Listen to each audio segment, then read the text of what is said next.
자, 우리가 함께 나눈 이 본문의 말씀을 보게 되면 누가복음은 누가가 기록합니다. 그리고 그가 AD 60년에서 63년 사이 오늘 본문의 말씀을 기록을 하는데, 특별히 누가는 누가복음과 사도행전을 기록을 하죠. 그 사도행전은 예수님이 승천하신 이후 성령 시대를 시작하면서 많은 사도들의 사역을 중심으로 복음 사역에 관한 기록을 하고 있는 것이 사도행전입니다. 반면에 누가복음은 예수님께서 이 땅에 오셔서 3년의 공생의 사역을 하신 것을 중심으로 기록을 한 것이 누가복음이죠. 이때에 이 누가가 이 누가복음을 기록한 것은 사실적인 부분에 대해서 기록을 하고 있다는 겁니다. 특별히 이 누가가 사실적인 부분을 기록하는 것은 구약에 약속하신 그 메시아가 실질적으로 성취되어 이 땅에 오셨음에 대해서 첫째는 이야기하고 있는 것이고, 이 땅에 오신 그 메시아가 3년이라는 시간 동안 공생의 시간을 보내면서 많은 기적과 이적과 표적을 나타내면서 복음을 증거하고, 그 복음이 성취되어짐에 대해서 중심으로 누가복음을 기록합니다. 한마디로 이 누가는 복음서를 통해서 사실 확실한 것에 대해서 지금 기록하고 있다라는 거예요. 그래서 구약에 성취되어 이 땅에 오신 이가 예수 그리스도다. 그리고 그가 반드시 메시아로서 하나님의 아들이시고 온전한 신이심에 대해서 이야기하고 있다라는 겁니다. 그러니 그 땅 가운데 있어서 살면서 참으로 어려운 상황 속에서도 그 믿음 잃지 않고 끝까지 그 믿음 지켜 행할 것에 대한 권면의 말씀을 하고 있는 것이죠. 자, 그러면 이처럼 사실적인 부분에 대해서 이야기를 하며 끝내 믿음을 지켜낼 것에 대해서 이야기하고 있다는 것은 그 시대에 어떤 상황에서 이와 같은 말씀을 하고 있는지를 우리가 볼 필요가 있겠다라는 겁니다. 앞서서 이야기했던 것처럼 누가복음은 AD 60년에서 63년 사이에 기록을 했다라고 이야기를 했습니다. 그때에는 로마의 다섯 번째 황제였던 네로가 제위에 하고 있던 때입니다. 물론 당시에 네로 황제뿐 아니라 그 이전 세대로부터 이미 기독교는 핍박을 당하고 있는 상황에 있습니다. 그런데 이 네로 황제 때 와서 더 큰 핍박이 박해가 로마 정부로부터, 그리고 같은 동족이라고 하는 유대인들로부터 끊임없이 우리 크리스찬들을 괴롭히고 있는 시절을 맞게 되죠. 그래서 베드로라는 제자를 중심으로 해서 예수님과 함께 했던 모든 사도들이 그 당시에 박해와 순교를 당하게 됩니다. 그리고 이 앞에 서 있는 일대 제자들이 순교를 당하니 당연히 믿는 자들은 더할 것 없는 핍박 가운데 있을 수밖에 없겠죠. 그래서 믿는 자라고 한다면 남녀노소 할 것 없이 누구나 할 것 없이 잡아들이게 됩니다. 그리고 아무 이유 없이 옥에 가둬두고 그곳에서 갖은 고문을 당하게 되어 참 힘든 시절을 보내게 됩니다. 더 나아가서는 그 당시에 누구라도 예수를 믿는 사람이라고 한다면 무조건 하고 붙잡아서 사형하는, 또 그 사형도 그냥 단순한 죽음이 아니라 화형을 시킵니다. 불을 태워 죽인다라는 거죠. 그런데 이 화형은 단순한 화형이 아니라 예수를 믿는 사람을 붙잡아 감옥에 가두고 저녁에 길을 밝히는 용도로 사용하기 위해서 화형을 시켰다라는 거예요. 불을 질러 그를 죽일 때에 그저 단순한 화형이 아니라 그 길 어두운 골목골목들을 밝히기 위한 용도로서 크리스천들을 죽였다라는 겁니다. 그리고 더 나아가서는 그 당시의 황제 네로는 본인의 어머니와 또 두 아내를 독살할 정도로 상당한 악랄한 사람이었다라는 거예요. 그러니 이 네로 황제 때에 이처럼 수많은 크리스찬들이 고난과 핍박을 당하고 있고, 그로 인해서 두 부류의 사람으로 나눠지게 되죠. 그런 환경 가운데 그럼에도 불구하고 믿음을 지킨 자, 또 그런 상황에 있다 보니 이제는 더 이상 지치고 힘들어 버틸 힘이 없어. 그 로마 정부의 손을 잡아 타협되어지는 그러한 사람들로 나눠지게 됩니다. 여러분, 우리가 만약에 그 세대를 우리가 살고 있다면 누구라도 믿는 자라고 고발되어져서 감옥에 갇히고 온갖 그 모든 고난을 당하게 된다고 한다면, 고문을 당하게 된다고 한다면 누가 쉽게 그 예수를 믿겠습니까?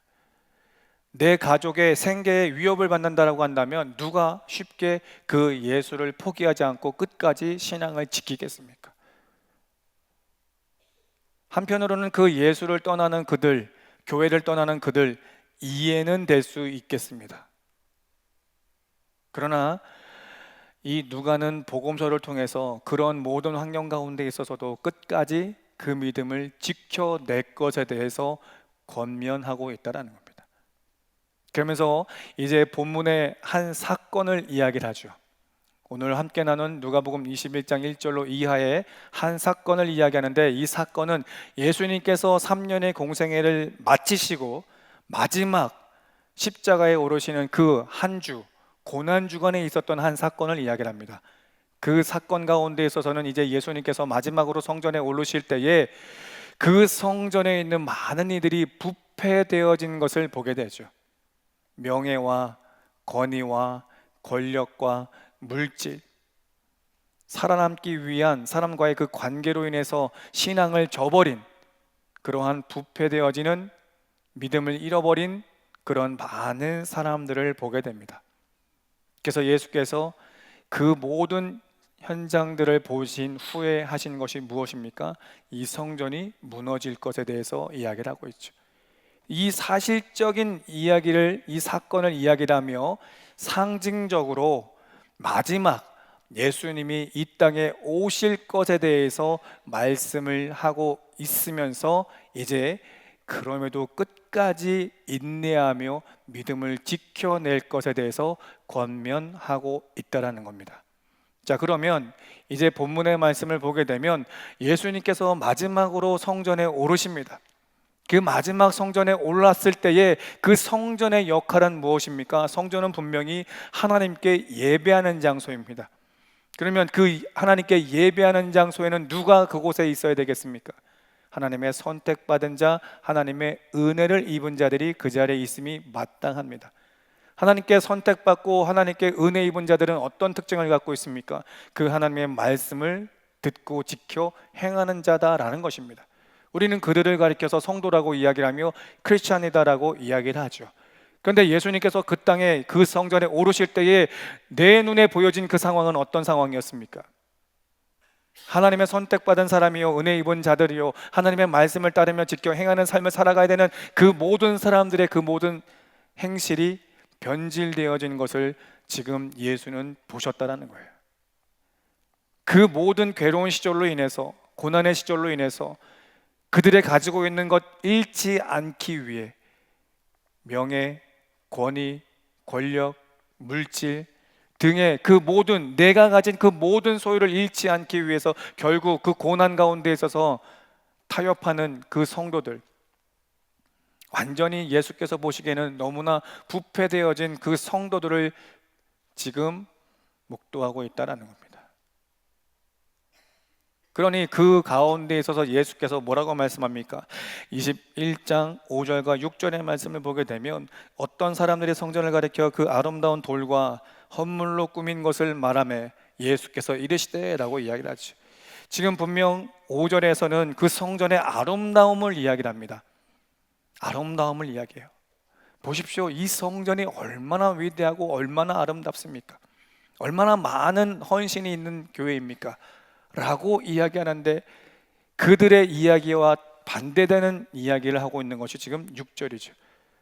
예수께서 이렇게 말씀하십니다. 너희 보는 이것들이 날이 이르면 돌 하나도 돌 위에 남지 않고 다 무너뜨려지리라 라고 말씀하시죠. 날이 이르면 반드시 이 모든 성전이 돌 위에 돌 하나 남지 않을 거다. 완전히 파괴될 것이다.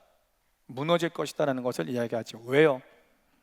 우리의 눈으로 보기에는 믿음 생활을 잘하는 것처럼 보입니다. 우리의 눈으로 보기에는 사명을 잘 감당하는 것처럼 보입니다. 우리의 눈으로 보기에는 정말 신실한 것처럼 보입니다. 그러나 예수께서 보시기에는 그 어떤 것도 옳지 않음에 대한 것을 보고 계시다라는 거죠.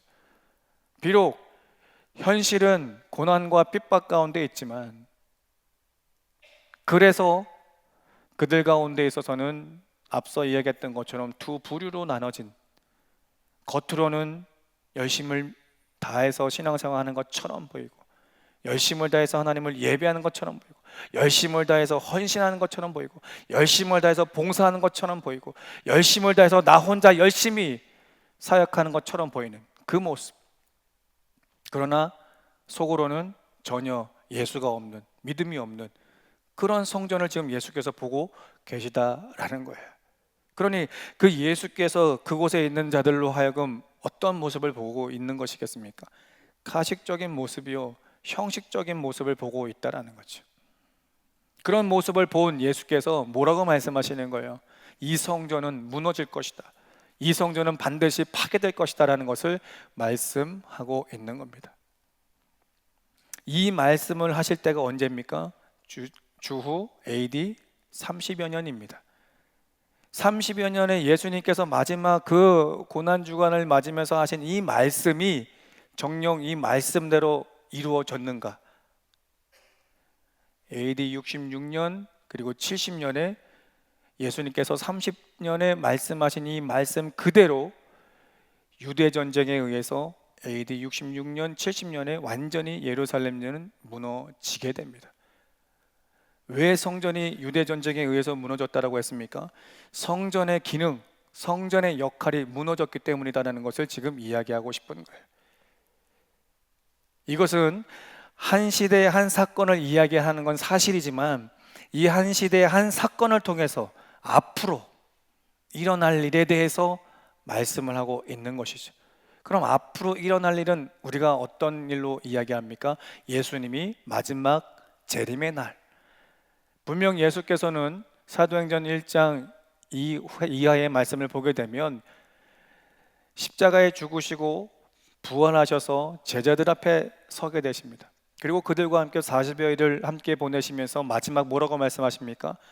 너희들이 본 대로 올라간 그 모습 그대로 다시금 오시겠다라고 분명히 약속을 하고 있죠. 마지막 그 예수님의 재림에 대해서 약속을 하고 있다는 겁니다. 그런데 그 시와 때는 아버지 하나님의 주권에 있다라는 것을 이야기를 하죠. 그러면 아버지 하나님께서 때에 이르면 반드시 그 예수를 이 땅에 보내주시겠다라는 겁니다.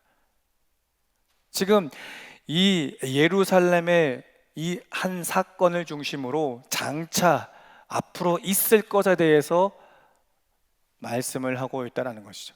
그러니 그런 상황 가운데 있어서도 너희는 믿음을 끝까지 지켜내야 된다는 것을 이야기를 해요. 분명히 성전의 무너짐을 이야기를 했습니다. 그리고 AD 70년에 완전히 무너졌습니다. 그리고 나서 이 성전의 무너짐으로 인해서 많은 사람들이 디아스포라 되어서 그 지역에서, 그 장소에서 그들은 믿음을 지켜냅니다. 그리고 다시금 그 성전이 회복되어질 때에 그 모든 흩어졌던 성도들이 성전으로 다 모여 하나님을 예배하며 성전의 본 모습을 회복하는 것을 우리는 역사적으로 보게 되죠.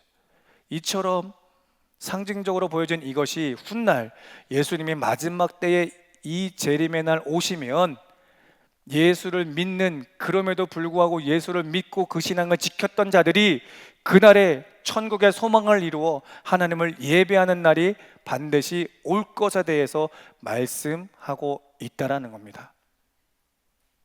이것을 우리가 믿기에 이 거룩한 날 하나님께 나와 예배하는 것 아니겠습니까?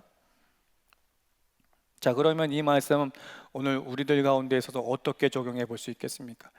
오늘 현 시대를, 사회를 보십시오. 우리가 믿음 지켜내는 것 참 어렵고 피곤합니다. 이렇게까지 내가 믿음을 지켜 하나님께 나와 예배를 해야 되는가? 내가 이렇게까지 참고 인내하며 기도하는 생활을 해야 되는가? 로마 시대에 이 복음서가 기록될 당시의 시대 상황하고 다를 바 없는 오늘 현실의 괴로운 가운데 있어서도 내가 그 믿음을 지켜내야 되는가라는 것이죠. 세계 정세를 보십시오. 휴전, 중동의 전쟁은 끝난 것처럼 보이지만 끝난 것이 아니라 휴전입니다. 언젠가 또다시 싸울 수 있는 상황인 거죠. 러시아, 우크라이나, 유일하게 지구촌의 분단국가 우리 대한민국, 언제 전쟁이 나도 무관하는 오늘을 우리가 살고 있고, 이 사회 또한도 정치, 경제, 도덕 모든 것들이 무너져서 아직까지는 힘든 그런 우리가 하루하루의 삶을 살고 있지 않겠습니까? 그러다 보니 이처럼 괴로운 시절을 보내다 보니 내 믿음이 흔들릴 때 왜 없겠습니까? 우리가 먹고 살아야 되는데 이 정도는 타협해도 되는 것 아닌가 하는 그런 유혹되는 것들, 미혹되는 것들 얼마나 많습니까? 이런 현실 가운데 있어서 믿음을 지킨다는 것 참 버겁고 힘들다라는 것 잘 알고 있습니다. 그럼에도 불구하고 복음서를 통해서 오늘 우리들에게 주시는 말씀은 무엇이겠습니까? 그럼에도 불구하고 그 믿음 흔들리지 않고 끝까지 지켜낼 수 있기를 바라는 것 아니겠습니까? 그러한 현 시대, 그리고 오늘 살고 있는 시대 가운데 있어서 이제 복음서를 통해서 우리들에게 17절은 어떻게 말씀합니까? 또 너희가 내 이름으로 말미암아 모든 사람에게 미움을 받을 것이나, 그렇죠. 그 시대 또한도 예수를 믿음으로 말미암아서 많은 사람들이 그냥 예수를 믿는다라는 그 이유 하나만으로도 옥에 갇혀지는 상황, 화형을 당하는 그 상황, 모든 재산이 다 빼앗기는 상황들, 미움을 당하는 그 상황들. 현 시대 여러분들이 예수를 믿는다, 교회를 다닌다라고 하면 많은 사람들이 칭찬을 합니까? 잘한다 칭찬을 하겠습니까? 그렇지 않죠. 현 시대의 교회가 또 목회자가 지탄받는 현 시대 가운데 있어서 내가 믿음을 지킨다라고 한, 예수를 믿는다라고 이야기한다면 오히려 손가락질 당하고 욕을 먹고 침뱉음을 당하고 오히려 가진 핍박을 당하는 게 오늘 현실 아니겠습니까? 그런 가운데 있어서 오늘 18, 19절에는 이렇게 이야기하죠. 너희 머리털 하나도 상하지 아니하리라, 너희의 인내로 너희 영혼을 얻으리라 라고 말씀하세요. 18절에 너희 머리털 하나도 상하지 아니하겠다라고 하시니 이 말씀은 머리에서 발끝까지 그 어떤 것도 상하지 않을 것, 보호받을 것에 대해서 이야기하고 있다는 겁니다. 여러분 다시금 1세대의 1세기의 그 성도들을 보십시오.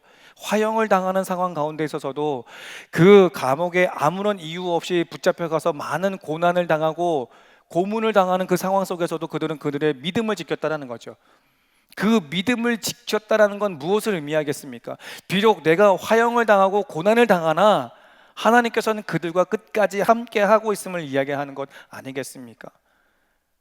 고난 중에라도 하나님은 그와 함께 하셔서 결과적으로 19절에 이야기한 것처럼 영혼을 얻으리라, 즉 구원을 얻으리라 라는 것을 말씀하고 있다는 거예요. 참 쉽지 않은 믿음의 고백입니다. 결코 쉽지 않은 믿음의 고백이죠. 여러분 우리가 아무런 이유 없이 옥에 갇힌다고 생각을 해보십시오. 내가 예수를 믿는다라는 그 이유 하나만으로 내가 감옥에 갇혀서 그 많은 온갖 고문을 당한다고 생각을 해보세요. 누가 쉽게 그 예수를 믿겠습니까? 아니 예수를 부인해도 누가 뭐라고 하겠습니까?